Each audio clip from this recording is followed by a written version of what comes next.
राधे राधे दोस्तों, कैसे हैं आप सब। हमारे YouTube चैनल में आपका स्वागत है। दोस्तों, हर साल गणेश चतुर्थी के दिन भक्त अपने घरों में गणपति बैठाते हैं और अनंत चतुर्दशी के दिन बप्पा को विदा कर देते हैं। गणेश चतुर्थी यानी कि गणेश जी के जन्मदिन को भक्त पूरे 10 दिनों तक इस उत्सव का जश्न मनाते हैं। इस दौरान घर में विधिवत पूजा पाठ चलता है, लेकिन कई लोग वक्त की कमी के चलते कई बार 1.5 दिन, 3 दिन, 5 दिन या 7वें दिन गणपति जी का विसर्जन कर देते हैं, जबकि गणपति विसर्जन का उपयुक्त समय स्थापना के 11वें दिन होता है। कुछ लोग विसर्जन कर चुके हैं और कुछ विसर्जन करने वाले हैं। तो आइए जानते हैं कि गणपति विसर्जन का शुभ मुहूर्त क्या है, विधि क्या है और नियम क्या है।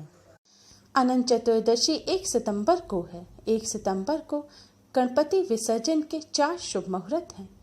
पहला शुभ मुहूर्त सुबह 9:10 से दोपहर 1:56 तक है। दूसरा शुभ मुहूर्त दोपहर 3:32 से शाम 5:07 तक है। तीसरा मुहूर्त रात 8:07 से रात 9:32 तक है और चौथा मुहूर्त रात 10:56 से सुबह 3:10 तक है। गणपति विसर्जन के ये 4 शुभ मुहूर्त हैं। आप अपनी सुविधानुसार इन चारों में से किसी भी शुभ मुहूर्त में गणपति विसर्जन कर सकते हैं। गणपति विसर्जन की विधि। गणपति बप्पा का विसर्जन करने वाले दिन स्नान करके स्वच्छ वस्त्र धारण करें। फिर रोजाना आप जो गणपति बप्पा की आरती करते हैं, पूजा करते हैं, वह करें। आपने किसी माला का नियम लिया है तो वह भी करें। विसर्जन के दिन परिवार के सभी सदस्य साथ में पूजा जरूर करें। गणपति बप्पा की विदाई से पहले गणेश जी की आरती उतारकर उनके जय जयकार लगाएं। गणपति जी को विदाई के लिए नए वस्त्र पहनाएं। गणपति को मोदक मिठाई का भोग लगाएं। दूर्वा अर्पित करें। गणेश जी को विदा करते समय क्षमा प्रार्थना करके भूल चूक की क्षमा जरूर मांग लेनी चाहिए। अब एक स्वच्छ लकड़ी का पाटा लें। उसे गंगा जल या गौमूत्र से पवित्र करें। घर की बड़ी स्त्री उस पाटे पर बीचों बीच में कुमकुम से एक स्वास्तिक बनाएं। स्वास्तिक के ऊपर थोड़े से साबुत चावल यानी कि अक्षत रखें। आप उस पाटे पर लाल, गुलाबी या पीले रंग का वस्त्र बिछाएं और पाटे को फूल से सजाएं। पाटे पर पूरे में गुलाब की पंखुड़ियां बिखेरें और पाटे के चारों कोनों पर एक एक साबुत सुपारी रखें। अब श्री गणेश जी को उनके जय घोष के साथ स्थापना वाले स्थान से उठाएं और इस पाटे पर विराजमान करें।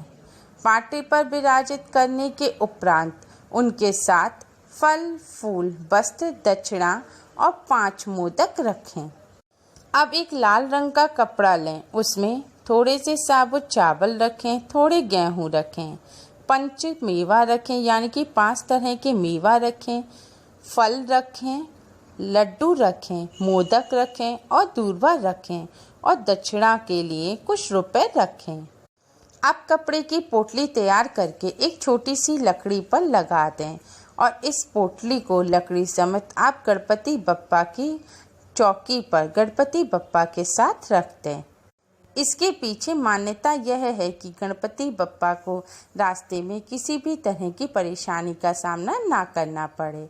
जैसे पुराने समय में घर से निकलते समय जो भी यात्रा के लिए तैयारी की जाती थी, वैसे ही श्री गणेश जी की विदाई के समय की जानी चाहिए।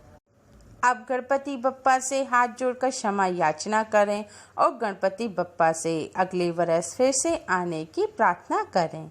इसके बाद गणपति बप्पा को चौकी समेत उठाकर गणपति बप्पा का जय जयकार करते हुए गणपति बप्पा को विसर्जन करने के स्थान पर ले जाएं। नदी, तालाब या पोखर किसी भी साफ शुद्ध बहते हुए जल में आप गणपति बप्पा का विसर्जन कर सकते हैं। विसर्जन से पूर्व पुनः कपूर से गणपति बप्पा की आरती करें।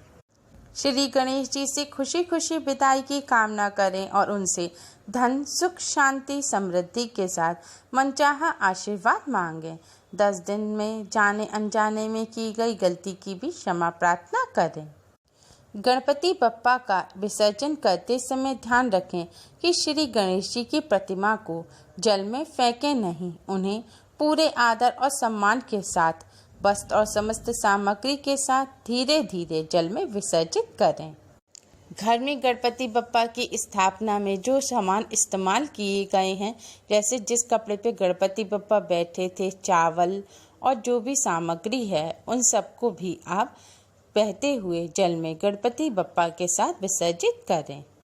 विसर्जन का नियम ये है कि पानी में देवी देवताओं की प्रतिमा को डुबोया जाता है। नदी, तालाब या किसी कुंड, साग में आप गणपति की प्रतिमा को विसर्जित कर सकते हैं। बड़े शहरों में तालाब तक पहुंचना मुश्किल होने के कारण जमीन में गड्ढा खोदकर भी गणेश जी की प्रतिमा को विसर्जित किया जाता है। आप चाहें तो गणेश जी की छोटी प्रतिमा को किसी बड़े बर्तन में जल लेकर विसर्जित कर सकते हैं, लेकिन इस बात का ध्यान रखें जल में पैर ना लगे।